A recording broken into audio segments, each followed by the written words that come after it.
The question of how and why the United Nations is the crux of the great conspiracy to destroy the sovereignty of the United States and the enslavement of the American people within a UN one-world dictatorship is a complete and unknown mystery to the vast majority of the American people.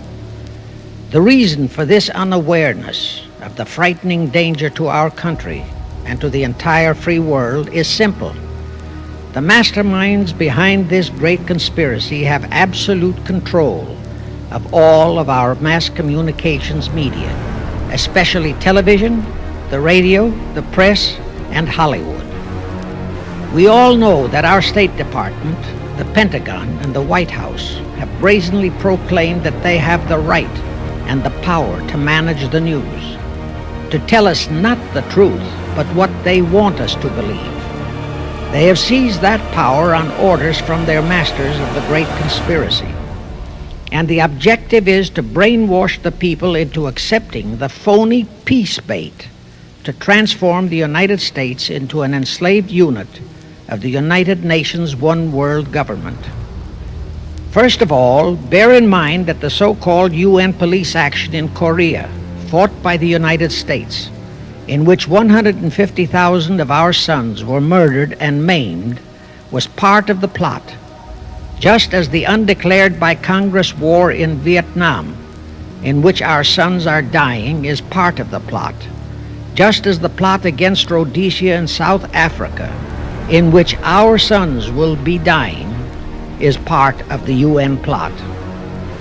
However, the vitally important thing for all Americans, all you mothers of the boys who died in Korea and are now dying in Vietnam, to know is that our so-called leaders in Washington, whom we elected to safeguard our nation and our Constitution, are the betrayers, and that behind them are a comparatively small group of men whose sole objective is to enslave the whole world of humanity in their satanic plot of one world government.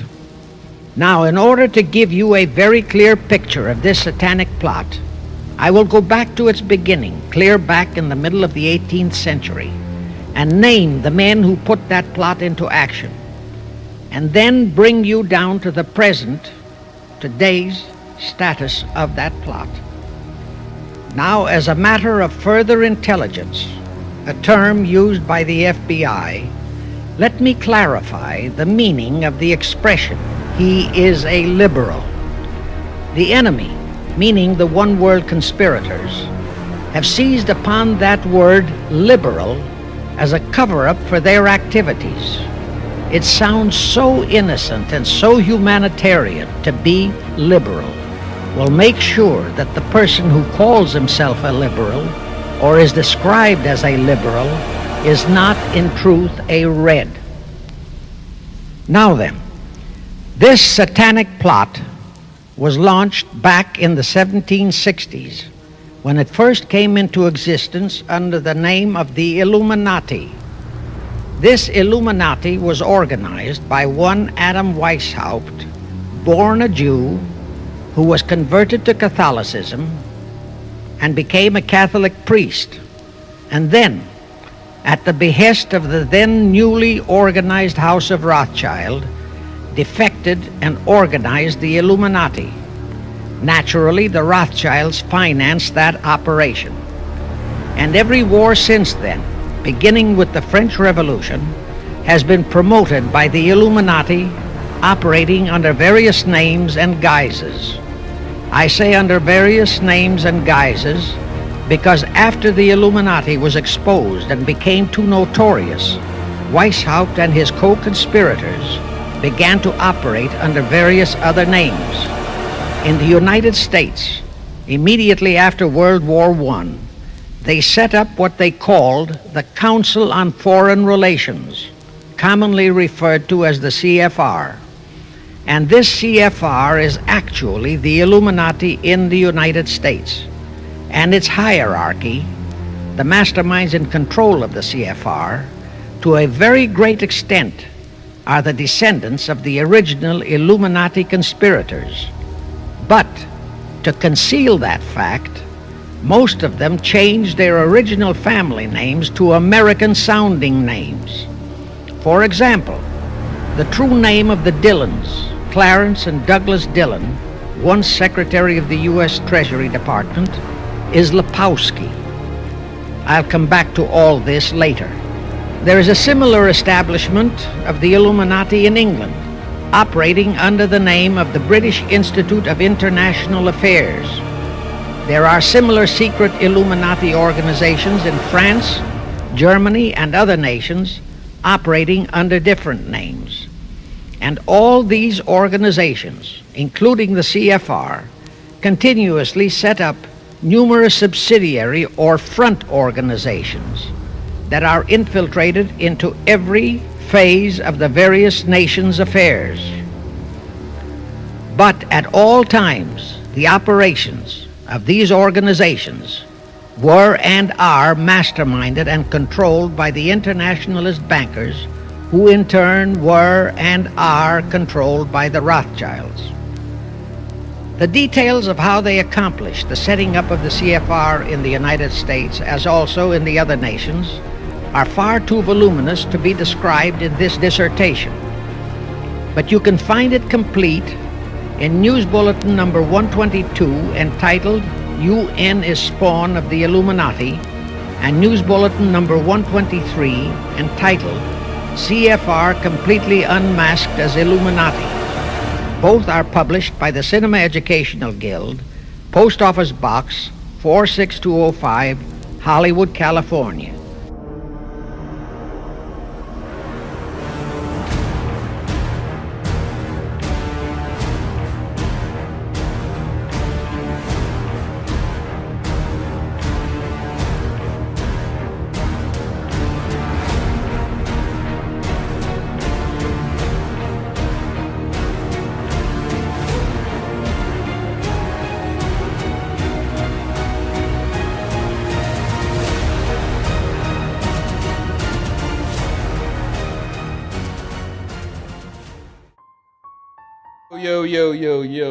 Yo, we are back in this bitch.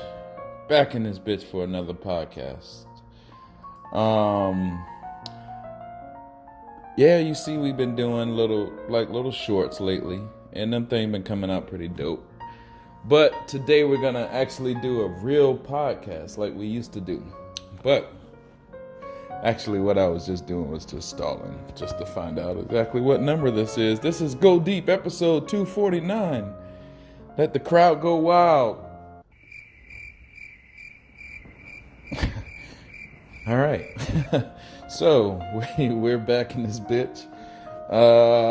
Man, I hope y'all been liking what I've been doing on the channel. You know, we've been dropping some fucking heat on that bitch. And I'm trying to, give you better visuals so you can understand. Not just listen to what the person say, but you definitely got to listen to the words of these short videos, because they're like some of the most amazing speeches ever caught in American history. We all have to know this shit, But that's what I'm for. So just subscribe to this channel if you haven't subscribed yet. If you listen to this shit and you haven't pressed subscribe to this shit.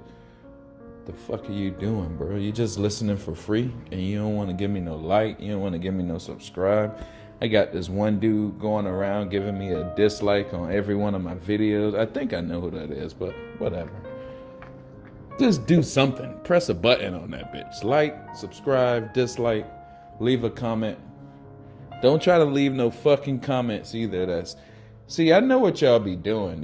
I know this is like a culture war. And I know this is, this war is done mainly through communication.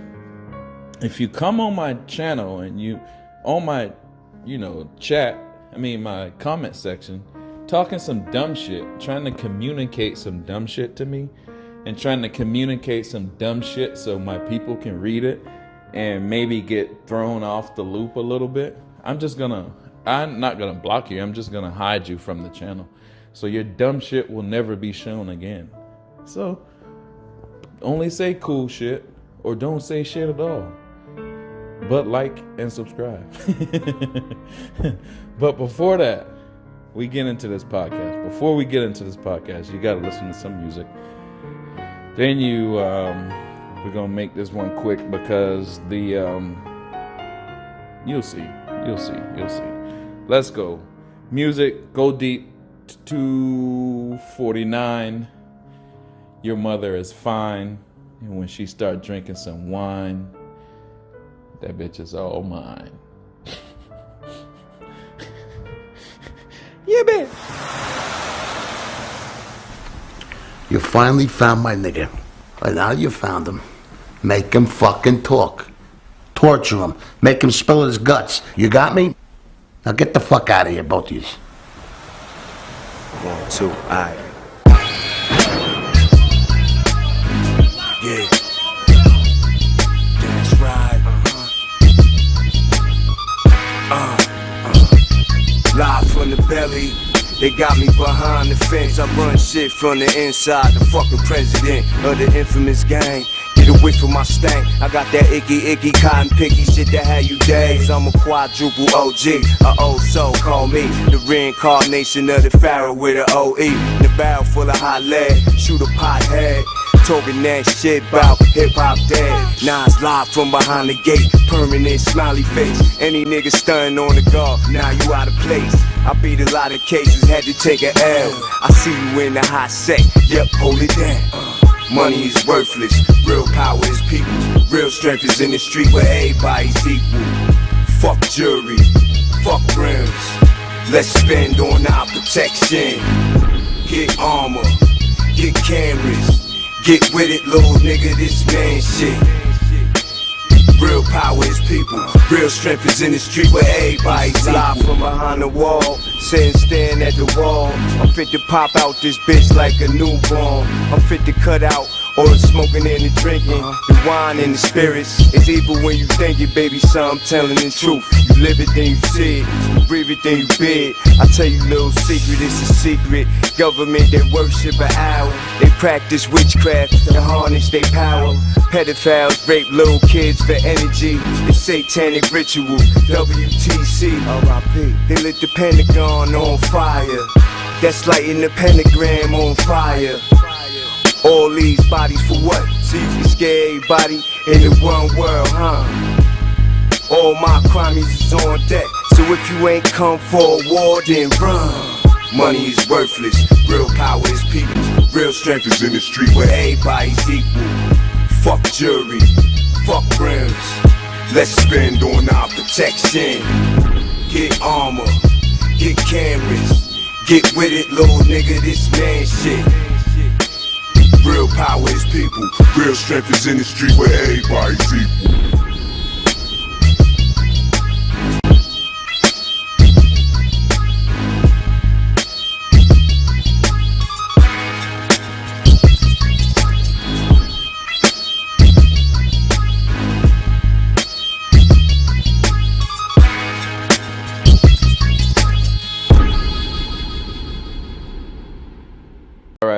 All right. We are back in this bitch. Go Deep episode 249.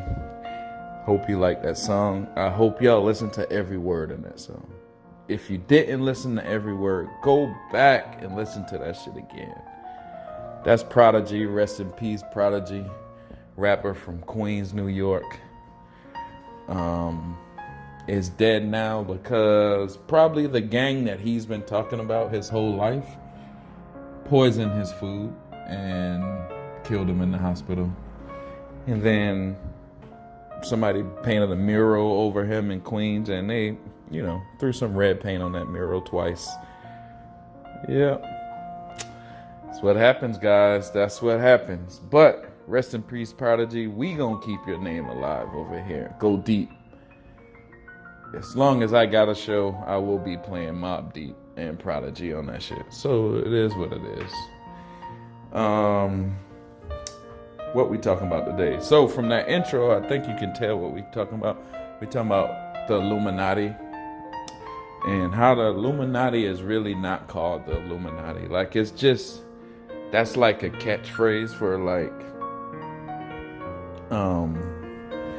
you remember how on on Metal Gear Solid, the secret society was called Lale Lile Lo. It's just like a little mix of everything, you know. But that Myron Fagan spoke about that in 1967, who the Illuminati really is. And it's a conglomerate of, you know, media moguls. Families from, you know, Europe that come to America, change their name, and act like they're American, but they're not. And like I said earlier, communication is the bullets used in this war. Communication, what we see on the media, on the TV, mainstream media, TV, radio, you know, whatever those mainstream channels you trust online and shit like that. What you see is all bullshit. It's all a lie. It's all magic to manipulate you into a world that don't exist, right? And every person comes to this earth to fulfill some type of fucking epic journey, right? But this, like, say for instance,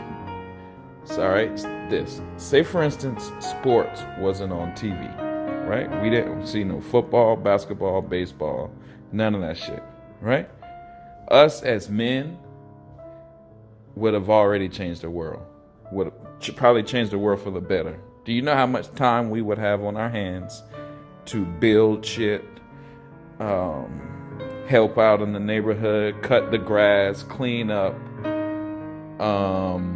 just think of how to improve society? Do you know how much time we would have if we wasn't watching sports? Now, I like sports. I love Buffalo Bills, but just think about it. We are all tribal. We come to this earth to be tribal. Tribes have wars, right? If a tribe doesn't like something, they would go to war with what they don't like. And they would either win, lose, or whatever. But they will change it, right? Now, today our tribes are Dallas Cowboys, Buffalo Bills, Washington Redskins, you know. That's our tribes. That's what because our body is going to do that regardless. So these people that's pushing magic on us know this type of shit, right?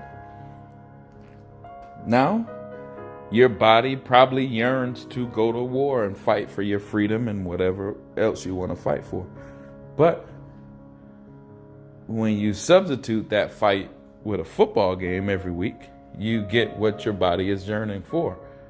But you don't get the ending results. Your team might win a game or the playoffs or a Super Bowl, but you didn't change society for the betterment at all. You just went into some history books of some sports league that was made up to only distract you. That's it.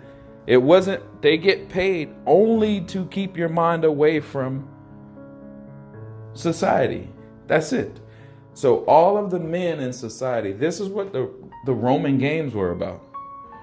You know, they would give them more games. Aren't you entertained?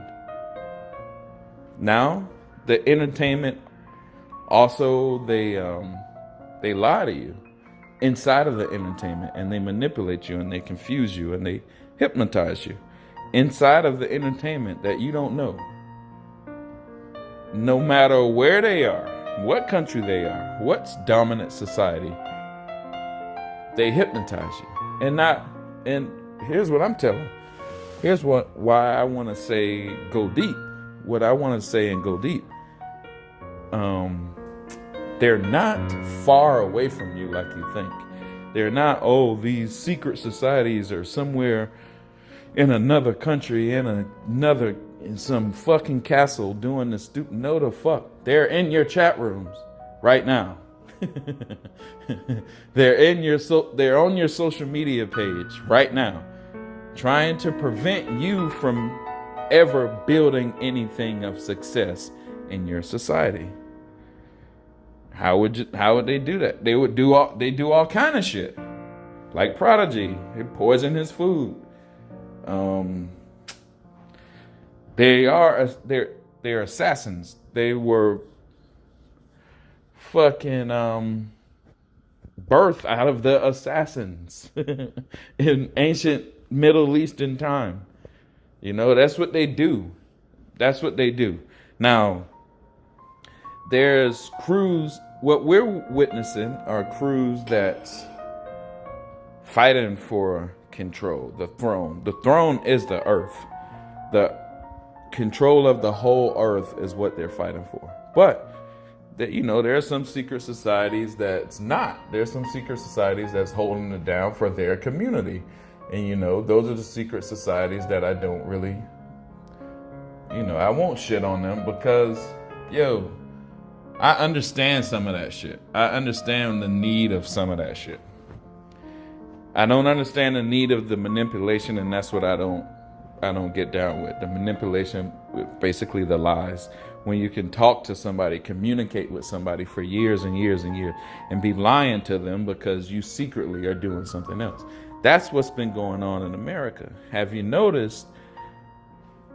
Just say something pro-America on your social media or whatever. Say something pro-USA. You'll get these people, they're going to try to act like they're cool with you. And y'all listening, maybe, you know, if y'all are on my Facebook, you probably see how I operate with these people. But they're in your cities, bro. They're in your towns. They're in your fucking social medias. And they're guiding all of this shit. All of this fucking, like revolution or whatever going on in America. They're guiding that shit because that's what they do. They influence. They're like,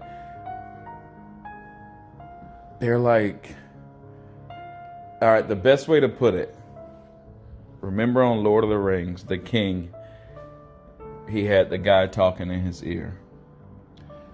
The king of Rohan had the guy talking in his ear, and he banished the riders of Rohan. Everyone was fucked up in that kingdom because there was a king who was pretty much in a zombie state, while this dude, a slick talker, name is Wormtongue, is whispering in his ear, wearing all black. And the whole kingdom was fucked up. The men were banished from the kingdom. The riders of Rohan was gone. Until Gandalf came and hit that guy with his staff and woke him the fuck up.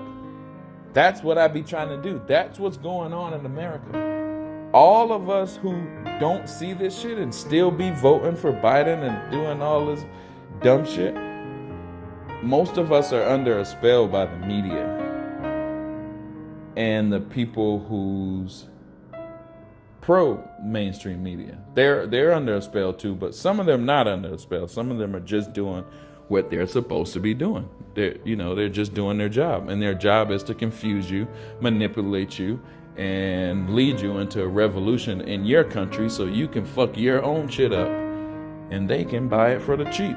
And when they buy it for the cheap, they're gonna say, oh, my family is originally from fucking Asia or someplace else. And they don't like America like that no more. So we're going to buy this land up and we're going to do some other shit for America. Sorry, you guys had your chance over here, but you couldn't keep it straight. That's what they're going to say when they take over America. But we couldn't keep it straight because we're being communicated to wrong. The media, guys. Mainstream media is communicating to us wrong. But it's not just on TV. There's some sympathizers and there's some agents that's connected. You won't even have to say connected to the military or CIA agent or anything. Mainstream media is military intelligence.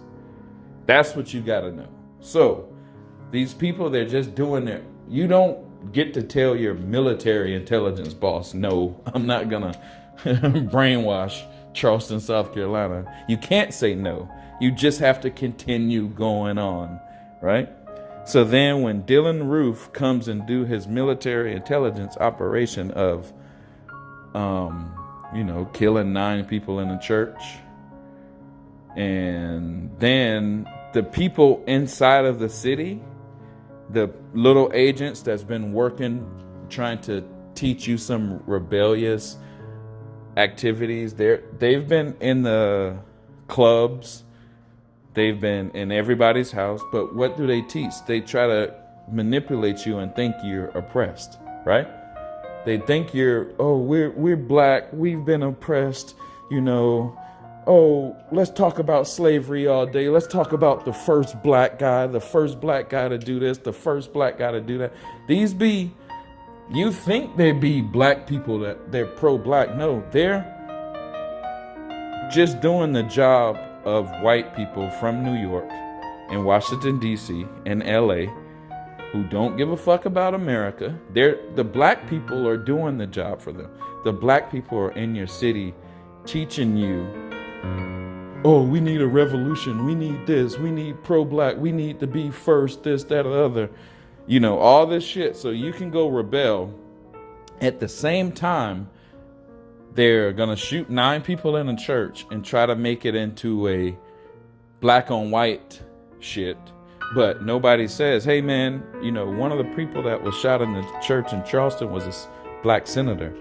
A senator got killed, bro. Or he was pretty up there. I don't know if he's a junior senator or a senator, but he got killed. Look it up. That's more than just Dylan Roof. When you go kill somebody important like that, it's a targeted hit. You're not just saying, I'm gonna just kill 9 random people to try to cause no. But the people in the city that stirring up the pot, they making it like, it's a race war. It's a race war. We got to do this. We got to do that. We got to fight this. We got to go march downtown. And then you think they're just some pretty girl. No, they're manipulating you. And then they go down and Charleston has a riot, right?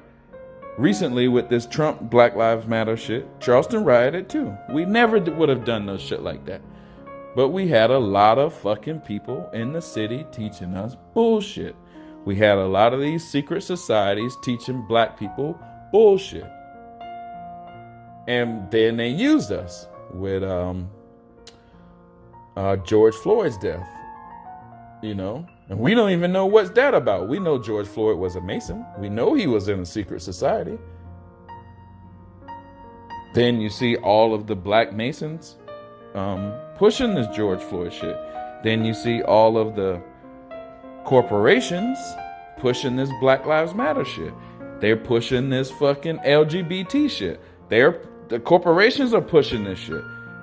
If you want money from the corporations, you have to say LGBT. You got to put the rainbow flag up. You got to say Black Lives Matter. That's why I knew this movement, the Release the Snyder Cut, was some corporate shit. When people started saying all that, we got to go right with Black Lives Matters and we got to do this and that and that. That's when the Watchmen detached from the movement, if I had any say in it, because it was like, they're just using us to be the same old bullshit NWO shit that's going on in America right now. And a few of us saw that shit. We detached from the movement and now we learn that the movement ain't shit without us. We saw our fucking wealth in this movement. But we saw what they were doing also. So go deep. For the past few months, I've just been putting you on game of what's been going on, not only in America, but it's going on in the movement too. The same people in your city that's been trying to manipulate us with this stupid agenda of black people being oppressed and we must rebel and we must riot. That's the same way they do in every revolution that the Illuminati creates. Same shit they did in the French Revolution. It's the same playbook. We're oppressed. Let's go rebel. But nobody goes and look who just taught you that shit. Who told you that shit. It's black people in your city, because black people, we are, whatever culture we do, whatever we do is pushed forward. Like we make up a dance, is pushed all over the world, the whole world doing the dab, because we push the culture forward. So they use black people to spark some shit off. and then it's supposed to, go like a hit, and then they put it all over on their corporate news, and they make the whole world think, oh, look at these black people fighting for a revolution. But no, they're just destroying the country because they don't like Trump, and they're using black people to do it. But the black people don't know that it's some corporate shit, and the corporate shit is just some fucking foreigner shit that come over here and want to fuck America up. They just don't want to get caught doing it. So they use other people to do it. We've seen, if you're in this movement or you like Zack Snyder, you've seen it with Lex Luthor and BVS. You see exactly how it works. Zack Snyder don't make these tactics up. He don't be like, oh shit, well, I'm gonna make LexCorp the bad guys, I got this great idea. I'm gonna make LexCorp have dealing with Russian foreign military on American soil killing people. Then I'm gonna have this black African girl make up a lie in the courtroom about Superman did this and this and this, because I'm gonna tear down Superman, which is tearing down America. You think Zack Snyder just had a great idea and just comes up with that? But then fucking Suicide Squad, the bad girl, some Eastern magic, she comes over and uses the black guy too. She puts her power into a black guy to get her brother back. But what they're going to say when you point these shit out, they're going to call you, oh, you're a white supremacist if you talk like that. No, bitch, we know what it is. See, they say these little shit to make you seem less than who you are. Oh, you're a conspiracy theorist, or you're a white supremacist. They throw these shit at you because they want to get by with the subjugation of black people. They're using us. They're using us in every fucking way. Nobody's talking about this shit. Our black leaders, I try to listen to all of y'all's podcasts. Very few black leaders in our community know anything. We're like the dumbest dudes I've ever heard. I can't listen to them boy shit. I try to listen. I try to sometimes fucking comment, but I'd be like, man, oh my God, dog. Do we think shit like this for real is going on? No, dog. We're so fucking dumb, which shows our plight. But on Go Deep, I hope y'all listening. You have to listen. The same way in BVS, LexCorp used Russian foreign private military to kill a bunch of Africans in Africa so he could go find kryptonite. Used a black girl to lie. That, listen, guys, you're not fucking listening. Like Zack Snyder say, wake the fuck up. Guys, stop being used. The boogeyman is not far away in some secret castle.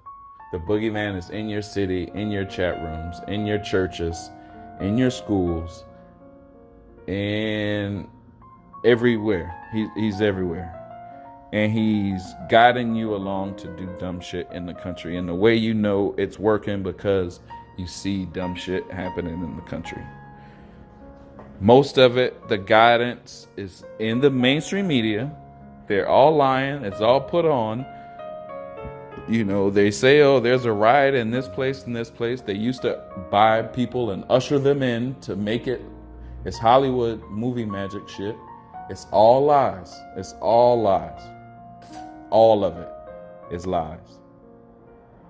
They're all together and they're all in a joint account of lying. They all agree we have to lie to these Americans because we have to steer them off a cliff without them knowing we're steering them off a cliff. That's the fucking Illuminati. And they use the name Illuminati as like a fucking ghost catchphrase that you can just say it, but you don't know who it is because, They have a lot of names. But we're going to show you. I'm going to stop talking right now, and I'm going to put this speech from 1967 in this bitch. We should have all memorized it by now. It's been out since 1967. We've probably never heard it. We don't know who's fucking with us in our own country because we're too brainwashed by the mainstream media. I'm hoping I'm popping some of this bubbles in your fucking brain. Just listen to Go Deep. Listen to white people talk. I know it, it doesn't really bother you when a black guy's telling you this shit because, credentials and shit. But listen to a white guy talk. You're going to thank me in 20 years. You're going to be like, damn, this black guy was on point. I should have listened to him, but I didn't. Now I'm fat and I'm about to die because Russia and China about to kill me. And they fatten me up for the slaughter. God damn it, I should have been listening to Go Deep. God damn it, I should have subscribed and told my friends about them. Yeah, bitch. You can get them for 50 cents per copy by writing to that address. Those news bulletins reveal the names of the original founders of the Illuminati and the Americanized names of their descendants in the present CFR. Now I'll go back to the activities of the original Illuminati conspirators. As revealed in News Bulletin number 122, one branch of the Rothschild family had financed Napoleon. Another branch of the Rothschilds, both branches the real masterminds of the Illuminati, financed Britain, Germany, and the other nations in the Napoleonic Wars. Immediately after the Napoleonic Wars, the Illuminati assumed that all the nations were so destitute and so weary of wars that they'd be glad for any solution.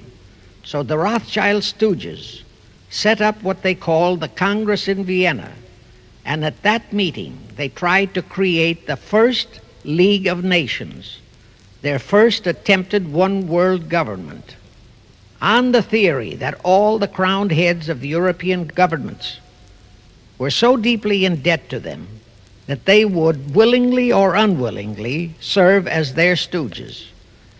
But the Tsar of Russia caught the stench of the plot and completely torpedoed it. The enraged Nathan Rothschild, then the head of that dynasty, vowed that someday he or his descendants would destroy the Tsar and his entire family.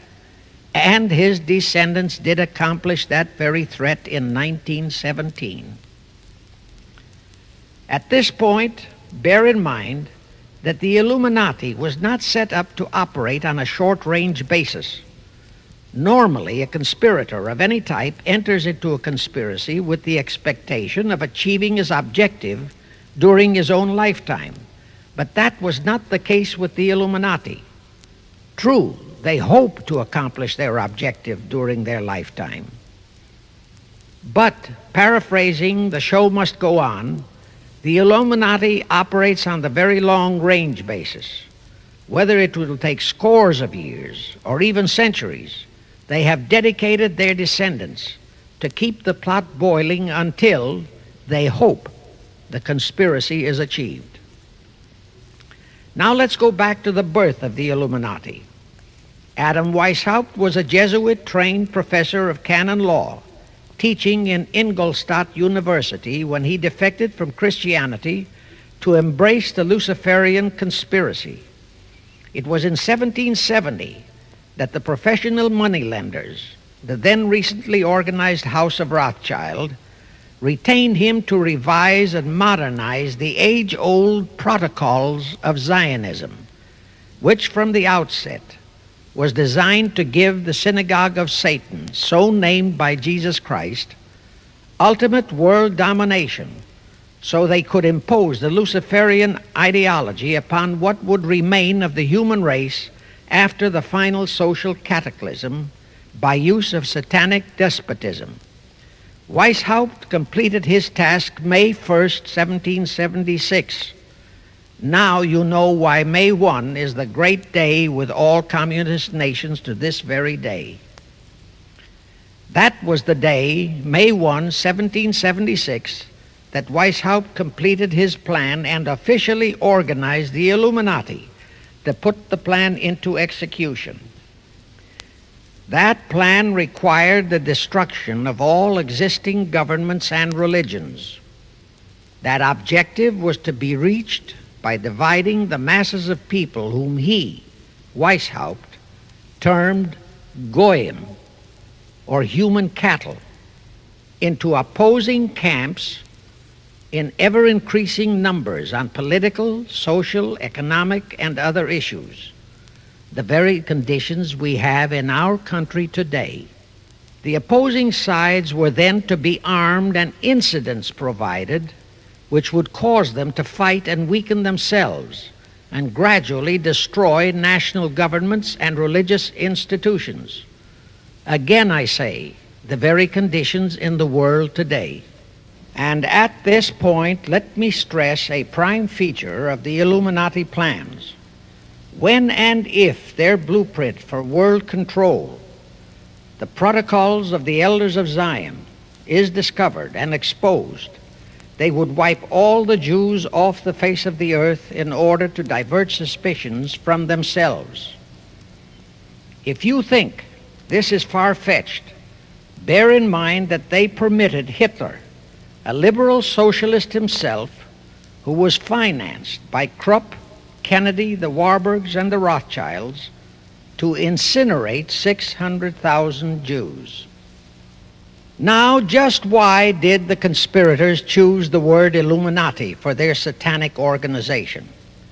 Weishaupt himself said that the word is derived from Lucifer and means holders of the light, using the lie that his objective was to bring about a one-world government to enable those with mental ability to govern the world and prevent all wars in the future.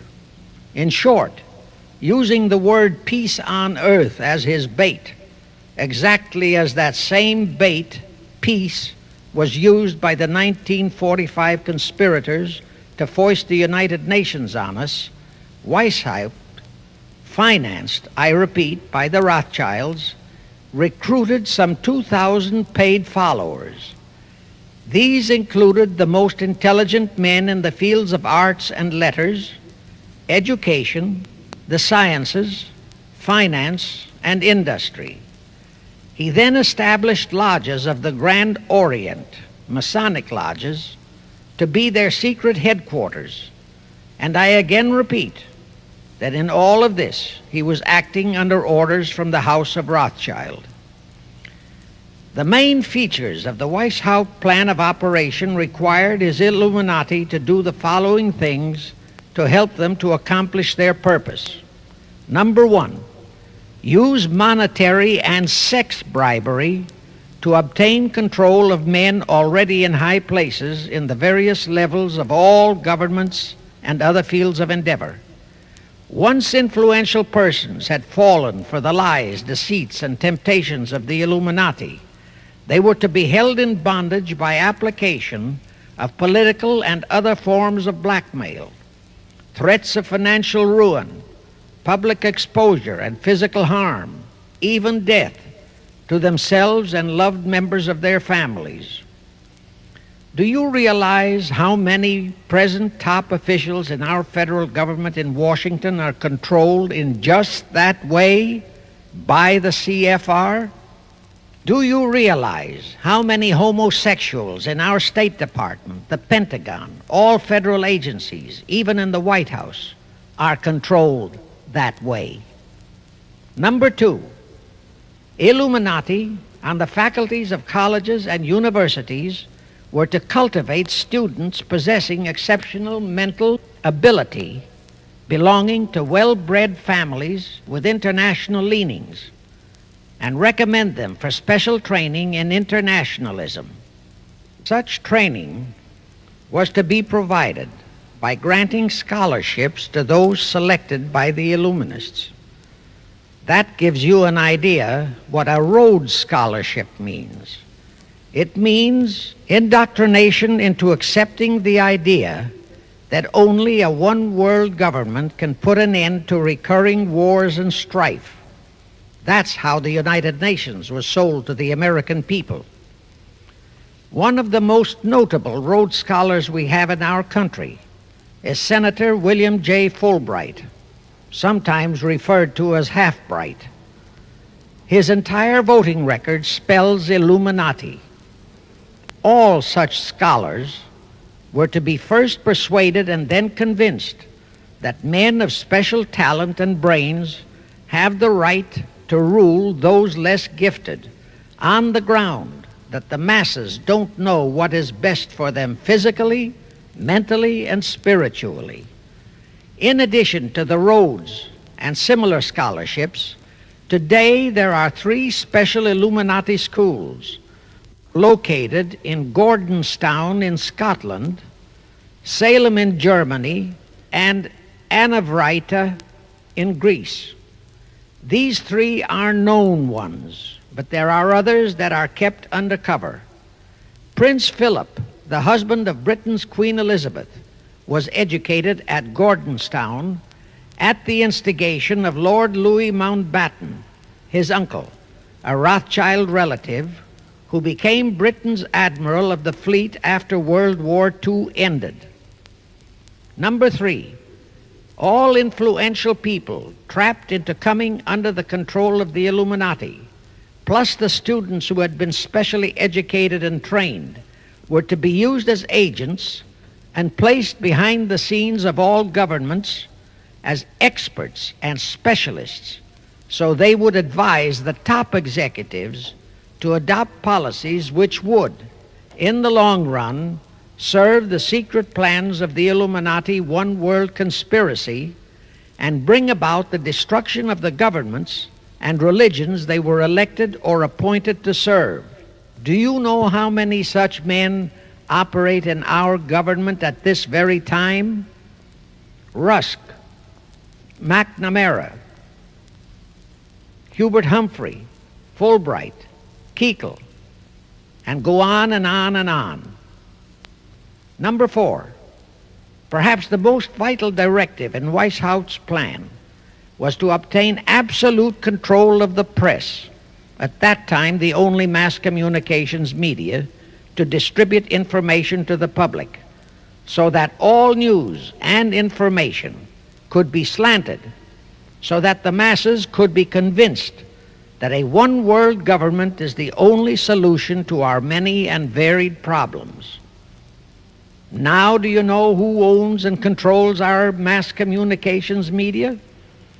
I'll tell you, practically all the movie lots in Hollywood is owned by the Lehmans, Kuhn Loeb and Company, Goldman Sachs, and other internationalist bankers. All the national radio and TV channels in the nation are owned and controlled by those same internationalist bankers. The same is true of every chain of metropolitan newspapers and magazines, also of the press wire services, such as Associated Press, United Press International, etc. The supposed heads of all those media are merely the fronts for the internationalist bankers, who in turn compose the hierarchy of the CFR, today's Illuminati in America. Now can you understand why the Pentagon's press agent Sylvester so brazenly proclaimed that the government has the right to lie to the people? What he really meant was that our CFR-controlled government had the power to lie to and be believed by the brainwashed American people. And let's again go back to the first days of the Illuminati. Because Britain and France were the 2 greatest world powers in the late years of the 18th century, Weishaupt ordered the Illuminati to foment the colonial wars, including our Revolutionary War, to weaken the British Empire and organize the French Revolution to destroy the French Empire. He scheduled the French Revolution to start in 1789. However, in 1784, a true act of God placed the Bavarian government in possession of evidence which proved the existence of the Illuminati, and that evidence could have saved France if they, the French government, hadn't refused to believe it. Here is how that act of God happened. It was in 1874 that Weishaupt issued his orders for the French Revolution. A German writer named Zwack put it into book form. It contained the entire Illuminati story and Weishaupt's plans. A copy of this book was sent to the Illuminists in France, headed by Robespierre, whom Weishaupt had delegated to foment the French Revolution. The courier was struck and killed by lightning as he rode through Ralston on his way from Frankfurt to Paris. The police found the subversive documents on his body and turned them over to the proper authorities. After careful study of the plot, the Bavarian government ordered the police to raid Weishaupt's newly organized lodges of the Grand Orient and the homes of his most influential associates. All additional evidence thus discovered convinced the authorities the documents were genuine copies of the conspiracy by which the Illuminati planned to use wars and revolutions to bring about the establishment of a one-world government, the powers of which they, headed by the Rothschilds, intended to usurp as soon as it was established, exactly in line with the United Nations plot of today. In 1785, the Bavarian government outlawed the Illuminati and closed the lodges of the Grand Orient. In 1786, they published all the details of the conspiracy. The English title of that publication is The Original Writings of the Order and Sect of the Illuminati. Copies of the entire conspiracy were sent to all the heads of church and state in Europe. But the power of the Illuminati, which was actually the power of the Rothschilds, was so great that this warning was ignored. Nevertheless, Illuminati became a dirty word, and it went underground. At the same time, Weishaupt ordered Illuminists to infiltrate into the lodges of Blue Masonry and form their own secret societies within all secret societies. Only Masons who proved themselves internationalists and those whose conduct proved they had defected from God were initiated into the Illuminati. Thenceforth, the conspirators donned the cloak of philanthropy and humanitarianism to conceal their revolutionary and subversive activities. In order to infiltrate into Masonic lodges in Britain, Weishaupt invited John Robison over to Europe. Robison was a high-degree Mason in the Scottish Rite. He was a professor of natural philosophy at Edinburgh University and secretary of the Royal Society of Edinburgh. Robison did not fall for the lie that the objective of the Illuminati was to create a benevolent dictatorship, but he kept his reactions to himself so well that he was entrusted with a copy of Weishaupt's revised conspiracy for study and safekeeping.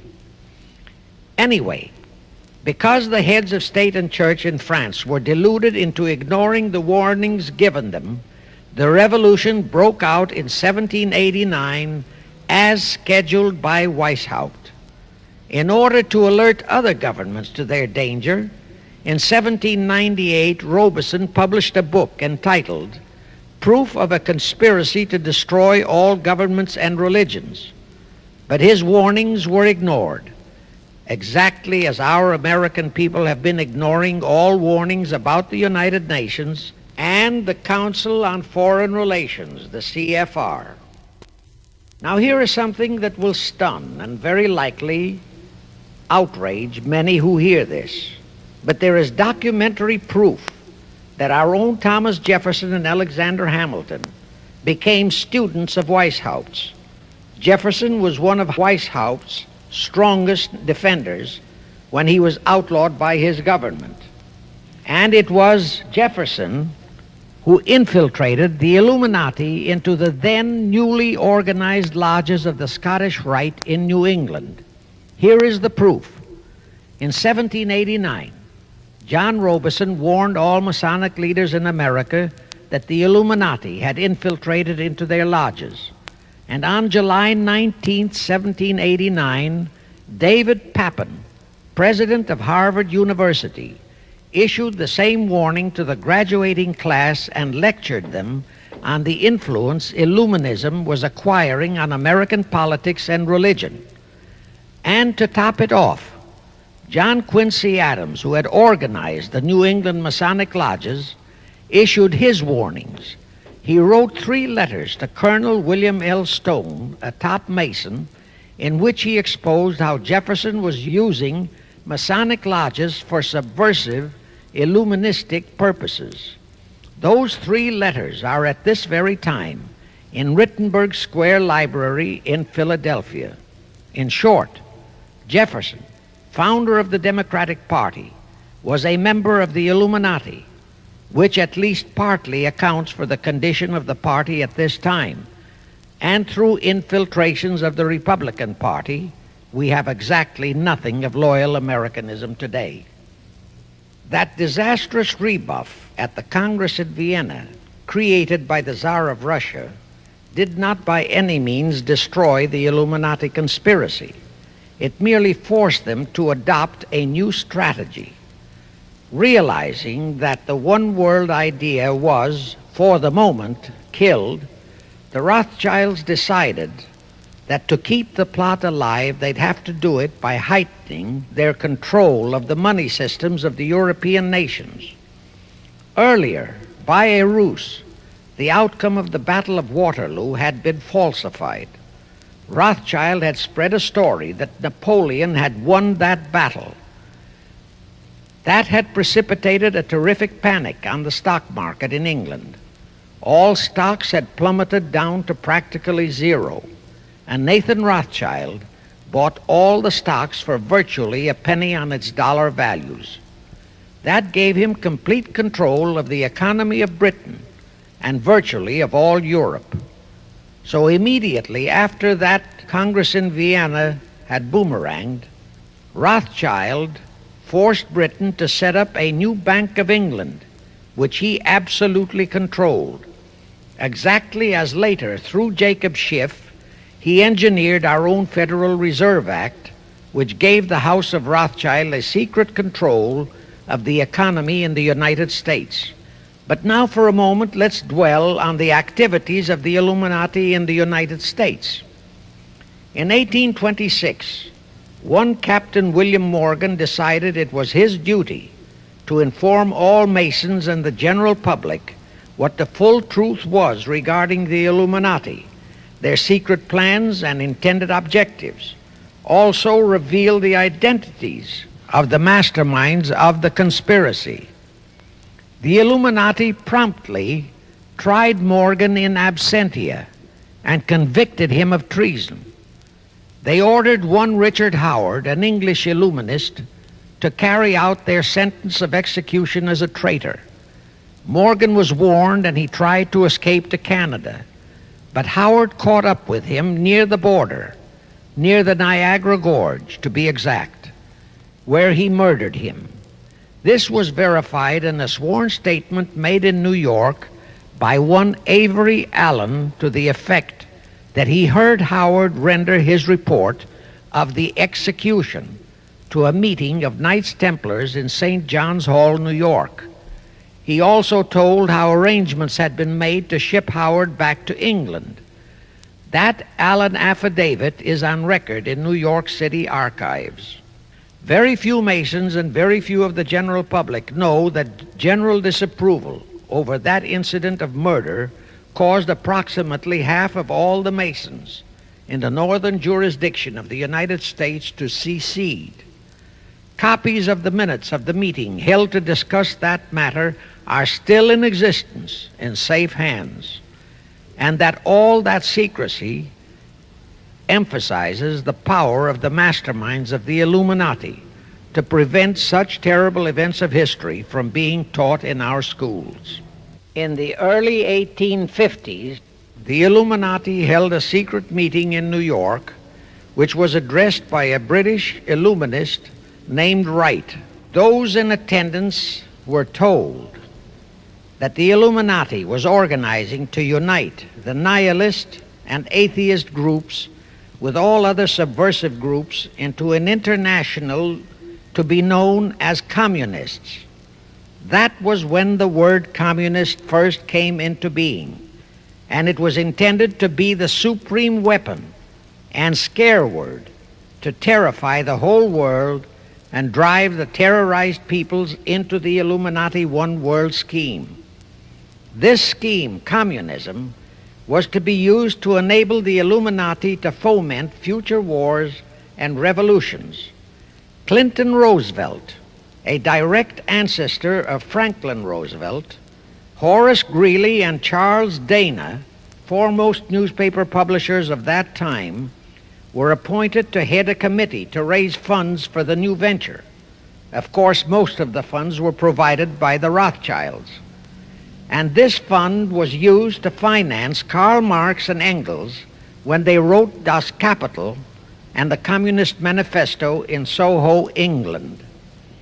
And this clearly reveals that communism is not a so-called ideology, but a secret weapon, a bogeyman word to serve the purpose of the Illuminati. Weishaupt died in 1830, but prior to his death he prepared a revised version of the age-old conspiracy, the Illuminati, which under various aliases was to organize, finance, direct, and control all international organizations and groups by working their agents into executive positions at the top.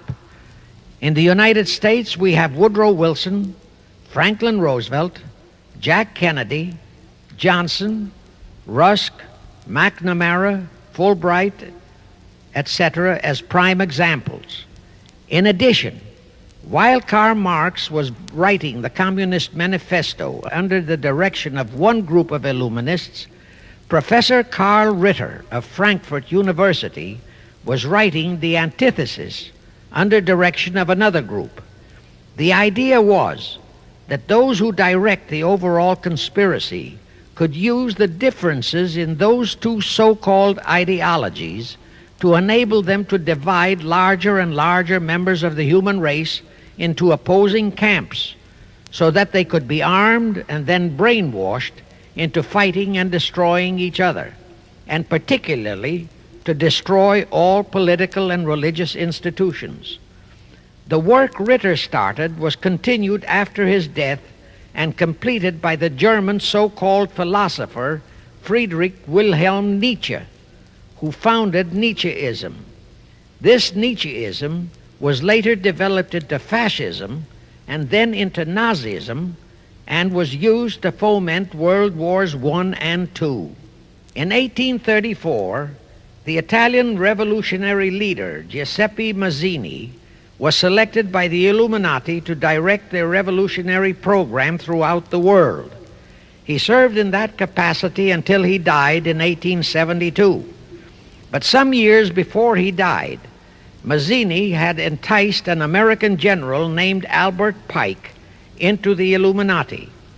Pike was fascinated by the idea of a one-world government, and ultimately he became the head of this Luciferian conspiracy. Between 1859 and 1871, he, Pike, worked out a military blueprint for 3 world wars and various revolutions throughout the world, which he considered would forward the conspiracy to its final stage in the 20th century. Again, I remind that these conspirators were never concerned with immediate success. They always operated on a long-range view. Pike did most of his work in his home in Little Rock, Arkansas. But a few years later, when the Illuminati's lodges of the Grand Orient became suspect and repudiated because of Mazzini's revolutionary activities in Europe, Pike organized what he called the New and Reformed Palladian Rite. He set up 3 Supreme Councils, one in Charleston, South Carolina, one in Rome, Italy, and the 3rd in Berlin, Germany. He had Mazzini establish 23 subordinate councils in strategic locations throughout the world.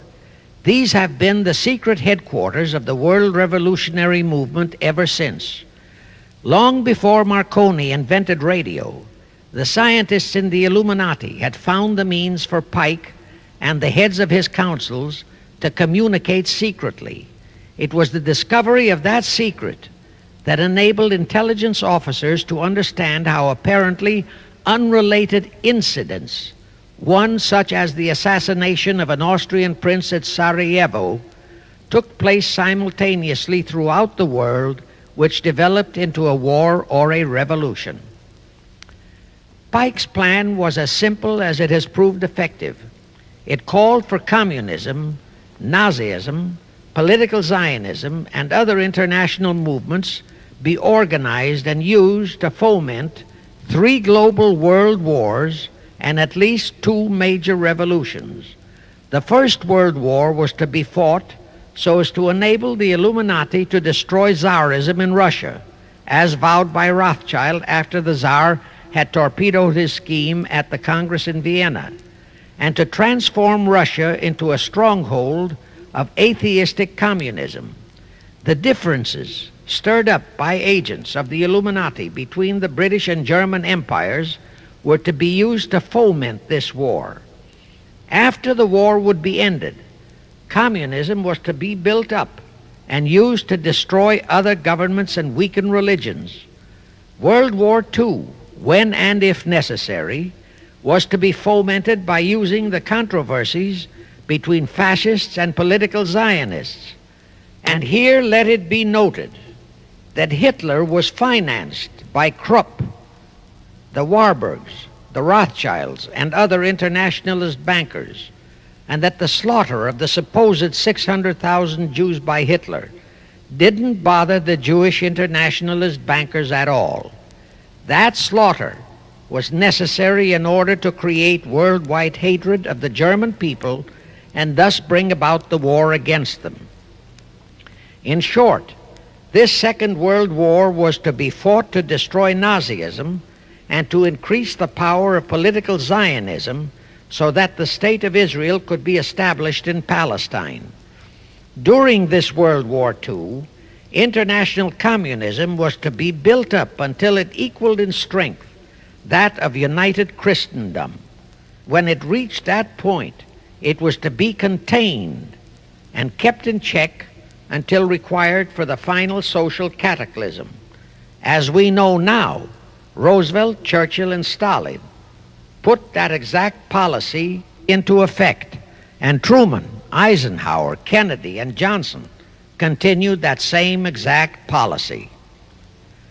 World War III is to be fomented by using the so-called controversies the agents of the Illuminati, operating under whatever new name, are now stirring up between the political Zionists and the leaders of the Muslim world. That war is to be directed in such a manner that all of Islam and political Zionism, Israel, will destroy each other, while at the same time the remaining nations, once more divided on this issue, will be forced to fight themselves into a state of complete exhaustion, physically, mentally, spiritually, and economically. Now, can any thinking person doubt that the intrigue now going on in the Near, Middle, and Far East is designed to accomplish that satanic objective? Pike himself foretold all this in a statement he made to Mazzini on August 15, 1871. Pike stated that after World War III is ended, those who will inspire to undisputed world domination will provoke the greatest social cataclysm the world has ever known.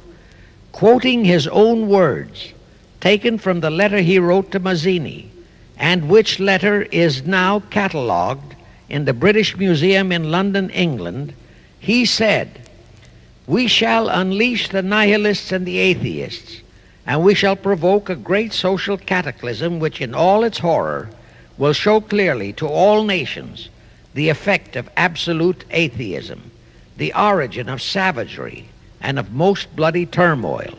Then everywhere the people forced to defend themselves against the world minority of revolutionaries will exterminate those destroyers of civilization, and the multitudes disillusioned with Christianity whose deistic spirits will be from that moment on without direction and leadership, and anxious for an ideal but without knowledge where to send its adoration, will receive the true light through the universal manifestation of the pure doctrine of Lucifer, brought finally out into public view, a manifestation which will result from a general reactionary movement which will follow the destruction of Christianity and atheism, both conquered and exterminated at the same time.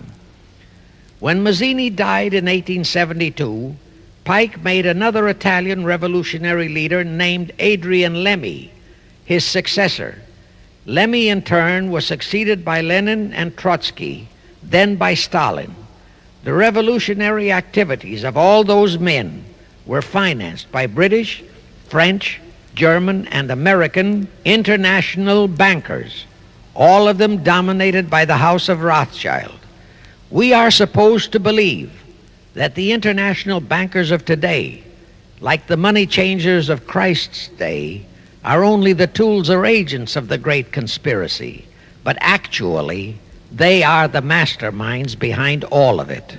While the general public has been brainwashed by all the mass communications media into believing that communism is a movement of the so-called workers, the actual fact is that both British and American intelligence officers have authentic documentary evidence that international liberals operating through their international banking houses, particularly the House of Rothschild, have financed both sides in every war and revolution since 1776.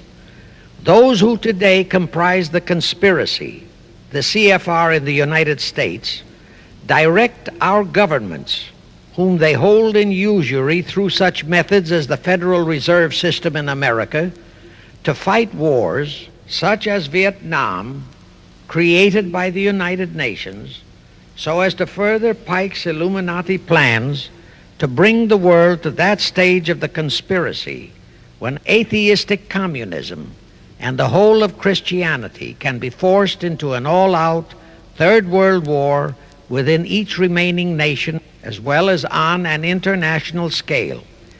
The headquarters of the great conspiracy in the late 1700s was in Frankfurt, Germany, where the House of Rothschild had been established by Mayer Anschelm, who adopted the Rothschild name and linked together other international financiers who had literally sold their souls to the devil. After the Bavarian government's exposure in 1786, the conspirators moved their headquarters to Switzerland, then to London. Since World War II, after Jacob Schiff, the Rothschild's boy in America, died, the headquarters of the American branch has been in the Harold Pratt Building, New York, and the Rockefellers, originally protégés of Schiff, have taken over the manipulation of finances in America for the Illuminati. In the final phases of the conspiracy, the one world government will consist of the king dictator, head of the United Nations, the CFR, and a few billionaires, economists, and scientists who have proved their devotion to the great conspiracy. All others are to be integrated into a vast conglomeration of mongrelized humanity, actually slaves. Now let me show you how our federal government and the American people have been sucked into the one world takeover plot of the Illuminati great conspiracy. And always bear in mind that the United Nations was created to become the housing for that one world so-called liberal conspiracy. The real foundations of the plot for the takeover of the United States were laid during the period of our Civil War. Not that Weishaupt and the earlier masterminds had ever overlooked the New World. As I have previously indicated, Weishaupt had his agents planted over here as far back as the Revolutionary War. But George Washington was more than a match for them. It was during the Civil War that the conspirators launched their first concrete efforts. We know that Judah Benjamin, chief advisor of Jefferson Davis, was a Rothschild agent. We also know that there were Rothschild agents planted in Abraham Lincoln's cabinet who tried to sell him into a financial dealing with the House of Rothschild. But old Abe saw through the scheme and bluntly rejected it, thereby incurring the undying enmity of the Rothschilds, exactly as the Russian Tsar did when he torpedoed their first League of Nations at the Congress in Vienna. Investigation of the assassination of Lincoln revealed that the assassin, Booth, was a member of a secret conspiratorial group. Because there were a number of highly important government officials involved, the name of the group was never revealed, and it became a mystery, exactly as the assassination of Jack Kennedy still is a mystery. But I am sure it will not for long remain a mystery. Anyway, the ending of the Civil War destroyed, temporarily, all chances of the House of Rothschild to get a clutch on our money system, such as they had acquired in Britain and other nations in Europe.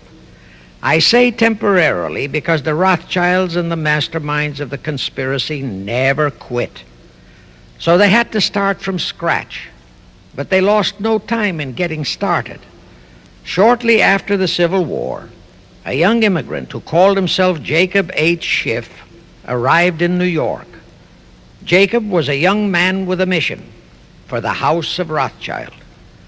Jacob was the son of a rabbi, born in one of Rothschild's houses in Frankfurt, Germany. I won't go deeply into his background. The important point is that Rothschild recognized in him not only a potential money wizard, but more important, he also saw the latent Machiavellian qualities in Jacob that could, as it did, make him an invaluable functionary in the great one-world conspiracy. After a comparatively brief training period in the Rothschilds' London bank, Jacob left for America with instructions to buy into a banking house, which was to be the springboard to acquire control of the money system of the United States. Actually, Jacob came here to carry out 4 specific assignments. Number 1, and most important, was to acquire control of America's money system. Number 2, find desirable men who, for a price, would be willing to serve as stooges for the great conspiracy and promote them into high places in our federal government, our Congress, in the U.S. Supreme Court, and all federal agencies. Number 3, create minority group strife throughout the nations, particularly between whites and blacks. Number 4, create a movement to destroy religion in the United States, but Christianity to be the chief target.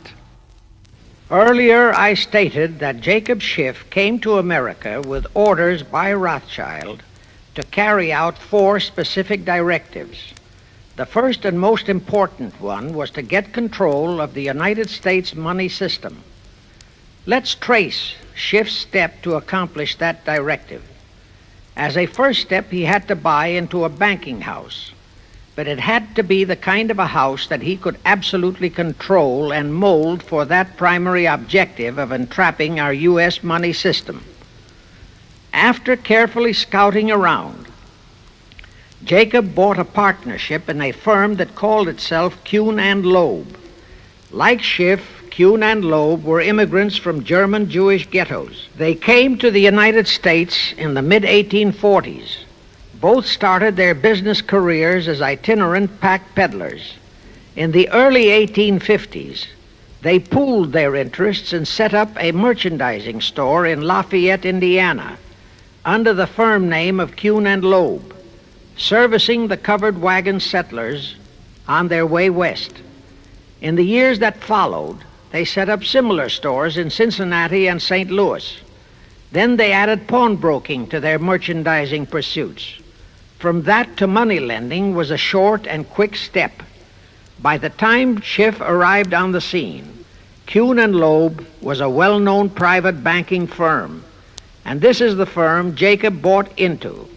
Shortly after he became a partner in Kuhn and Loeb, Schiff married Loeb's daughter, Teresa.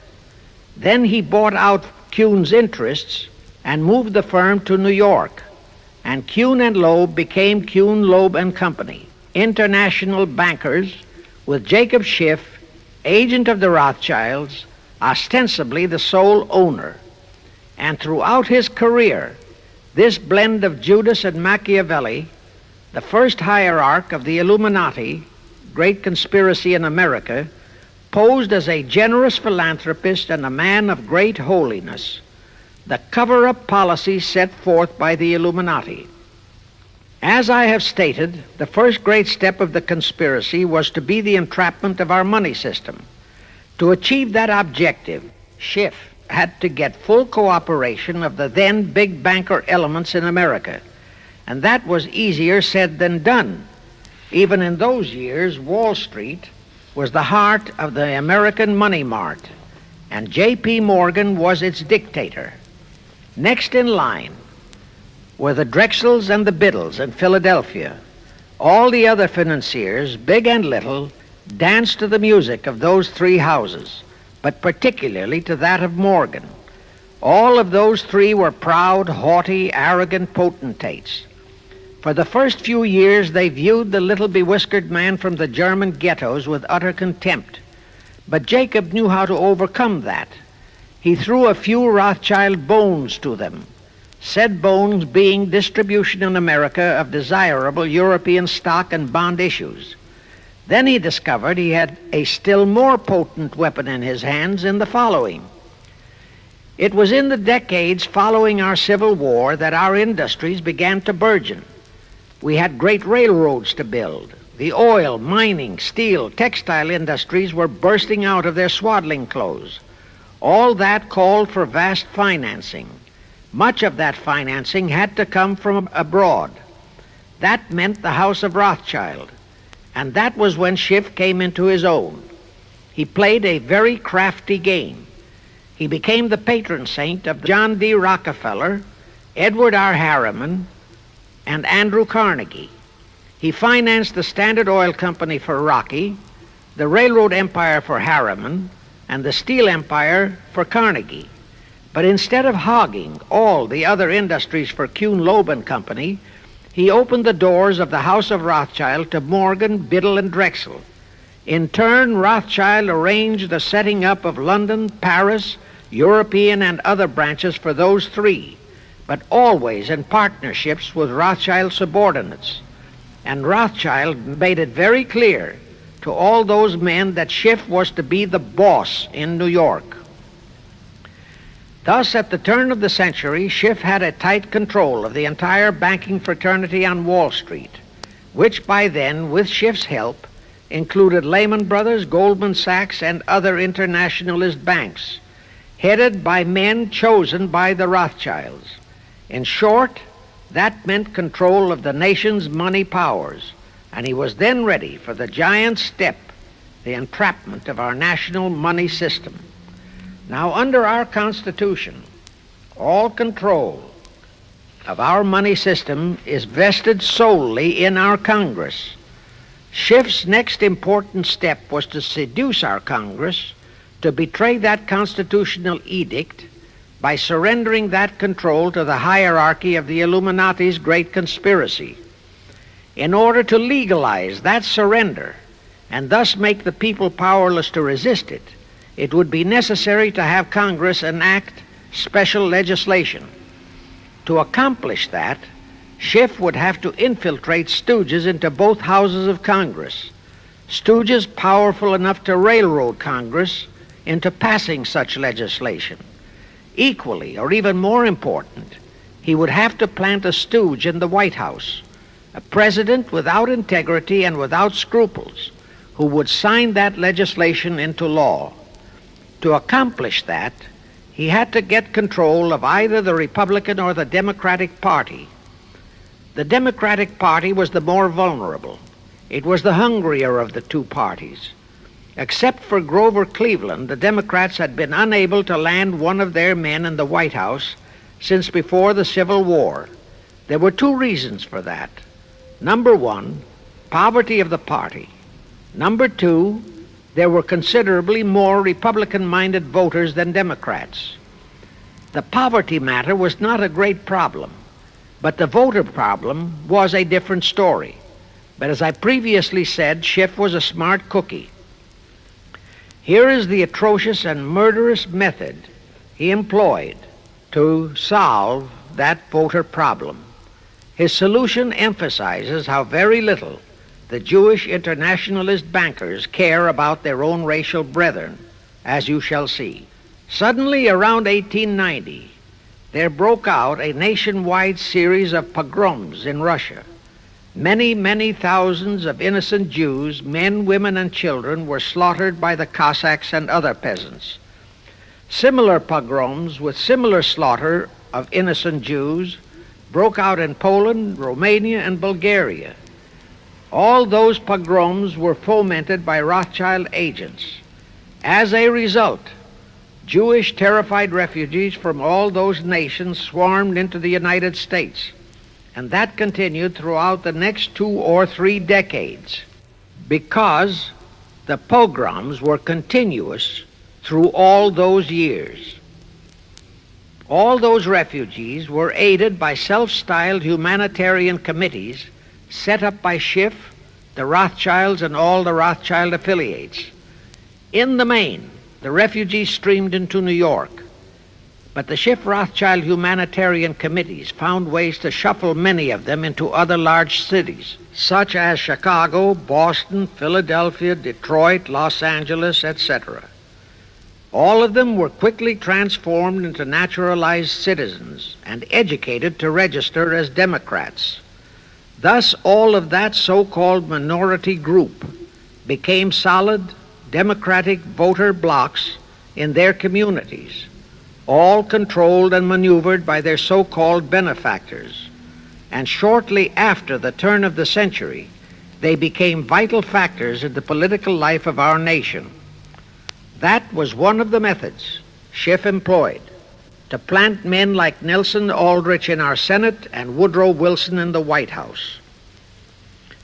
At this point, let me remind you of another of the important jobs that was assigned to Schiff when he was dispatched to America.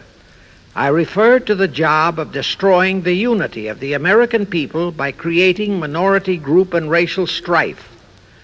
By the pogrom-driven Jewish refugees into America, Schiff was creating one ready-made minority group for that purpose. But the Jewish people as a whole, made fearful by the pogroms, could not be depended upon to create the violence necessary to destroy the unity of the American people. But right within America, there was an already made-to-order, although as yet a sleeping minority group, the Negroes, who could be sparked into so-called demonstrations, rioting, looting, murder, and every other type of lawlessness. All that was necessary was to incite and arouse them. Together, those two minority groups, properly maneuvered, could be used to create exactly the kind of strife in America the Illuminati would need to accomplish their objective. Thus, at the same time that Schiff and his co-conspirators were laying their plans for the entrapment of our money system, they were also perfecting plans to hit the unsuspecting American people with an explosive and terrifying racial upheaval that would tear the people into hate fractions and create chaos throughout the nation, especially on all college and university campuses, all protected by Earl Warren decisions and our so-called leaders in Washington. Of course, perfecting those plans required time and infinitely patient organizing. Now, to remove all doubts, I'll take a few moments to give you documentary proof of this racial strife plot. First of all, they had to create leaderships and organizations to draw in millions of dupes, both Jewish and Negroes, who would do the demonstrating and commit the rioting, looting, and lawlessness. So in 1909, Schiff, the Lamans, and other conspirators organized and set up the National Association for the Advancement of the Colored People, known as the NAACP.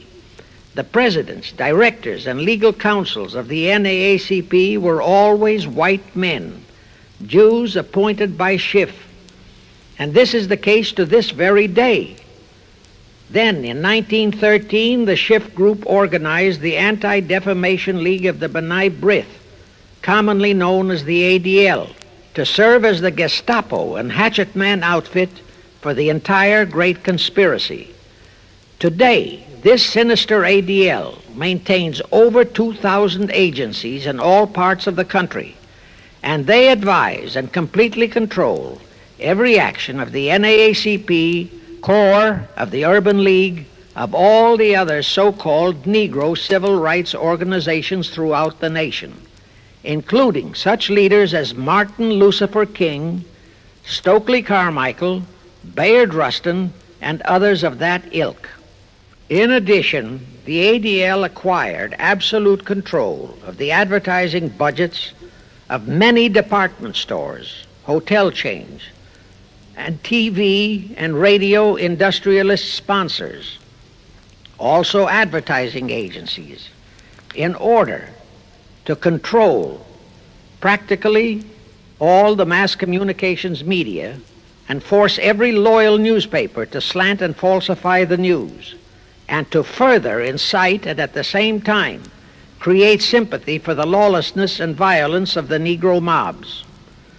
Here is documentary proof of the beginning of their deliberate plot to foment the Negroes into all their lawlessness. Around 1910, one Israel Zangwill wrote a play entitled The Melting Pot. It was sheer propaganda to incite the Negroes and Jews, because the play purportedly visualized how the American people were discriminating against and persecuting Jews and Negroes. At that time, nobody seemed to realize that it was a propaganda play. It was that cleverly written. The propaganda was well wrapped up in the truly great entertainment in the play, and it was a big Broadway hit. Now, in those years, the legendary Diamond Jim Brady used to throw a banquet at the famous Delmonico restaurant in New York after the opening performance of a popular play. He threw such a party for the cast of The Melting Pot, its author, producer, and chosen Broadway celebrities. By then, I'd already made a personal mark on the Broadway theater and was invited to that party. There I met George Bernard Shaw and a Jewish writer named Israel Cohen. Zangwill, Shaw, and Cohen were the triumvirate who created the Fabian Society in England and had worked closely with a Frankfurt Jew named Mordecai, who had changed his name to Karl Marx. But remember, at that time, both Marxism and communism were just emerging, and nobody paid much attention to either, and nobody suspected the propaganda in the writings of those three really brilliant writers. At that banquet, Israel Cohen told me he was then engaged in writing a book which was to be a follow-up on Zangwill's The Melting Pot. The title of his book was to be A Racial Program for the 20th Century. At that time, I was completely absorbed by my work as a playwright, and significant as that title was, its real objective never dawned on me, nor was I interested in reading the book. But it suddenly hit me with the force of a hydrogen bomb when I received a newspaper clipping of an item published by the Washington, D.C. Evening Star in May 1957. That item was a verbatim reprint of the following excerpt in Israel Cohen's book, A Racial Program for the 20th Century, and it reads as I quote, "We must realize that our party's most powerful weapon is racial tension. By propounding into the consciousness of the dark races that for centuries they have been oppressed by the whites, we can mold them to the program of the Communist Party. In America, we will aim for subtle victory. While inflaming the Negro minority against the whites, we will instill in the whites a guilt complex for their exploitation of the Negroes. We will aid the Negroes to rise to prominence in every walk of life, in the professions and in the world of sports and entertainment. With this prestige, the Negro will be able to intermarry with the whites and begin a process which will deliver America to our cause. That same excerpt was entered into the Congressional Record of June 7, 1957 by Representative Thomas G. Abernathy. Thus the authenticity of that passage in Cohen's book was fully established. But the one question that remained in my mind was whether it represented the official policy or plot of the Communist Party or just a personal expression of Cohen himself. Hence I sought more proof, and I found it. In an official pamphlet published in 1935 by the New York Communist Party's official Workers' Library Publishers. That pamphlet was entitled, "The Negroes in a Soviet America." It urged the Negroes to rise up, form a Soviet state in the South, and apply for admission to the Soviet Union. It contained a firm pledge that the revolt would be supported by all American Reds and all so-called liberals. On page 38, it promised that a Soviet government would confer greater benefits to Negroes than to whites. And again, this official communist pamphlet pledged that, I quote, "Any act of discrimination or prejudice against a Negro will become a crime under the revolutionary law," unquote. That statement proved that the excerpt in Israel Cohen's book, published in 1913, was an official edict of the Communist Party and directly in line with the Illuminati blueprint for world revolution issued by Weishaupt and later by Albert Pike. Now there's only one question, and that is to prove that the communist regime is directly controlled by the American Jacob Schiff and London Rothschild masterminds of the Great Conspiracy. A little later, I will provide that proof that will remove even a remote doubt that the Communist Party as we know it was created by those masterminds, capitalists if you will note, that Schiff, the Warburgs, and the Rothschilds planned and financed the entire Russian Revolution, also the murder of the Tsar and his family, and that Lenin, Trotsky, and Stalin took their orders directly from Schiff and the other capitalists whom they supposedly are fighting. Now can you see why the vile Earl Warren and his equally vile co-Supreme Court justices issued that infamous and treasonous desegregation decision in 1954? It was to aid and abet the plot of the Illuminati conspirators to create tension and strife between Negroes and whites. Can you see why the same Earl Warren issued his decision prohibiting Christian prayers and Christmas carols in our schools? It was done to destroy Christianity. Can you see why Eisenhower, despite all the rigid constitutional prohibitions, sent federal troops into a southern state to enforce the desegregation decision? Why Kennedy did likewise? And can you see why Johnson and 66 senators, despite the protests of 90% of the American people, voted for the Consular Treaty, which opens our entire country to Russian spies and saboteurs? All those 66 senators are 20th century Benedict Arnolds. It is up to you and you, all of the American people, to force Congress, our elected servants, to haul in those American traitors for impeachments, and that when proven guilty, they all be given the punishment prescribed for traitors who aid and abet our enemies. And that includes the forcing of rigid investigations by Congress of the CFR and all their fronts, such as the ADL, the NAACP, SNCC, and such Illuminati tools as Martin Lucifer King. Such investigations will completely unmask all the leaders in Washington and the Illuminati and all their affiliations and affiliates as traitors carrying out the Illuminati plot. It will completely unmask the United Nations as the intended crux of the entire plot and force Congress to take the U.S. out of the UN and hurl the UN out of the U.S. In fact, it will destroy the UN and the entire plot. Before I close this phase, I wish to reiterate and stress one vital point, which I urge you to never forget if you wish to save our country for your children and their children. Here is the point.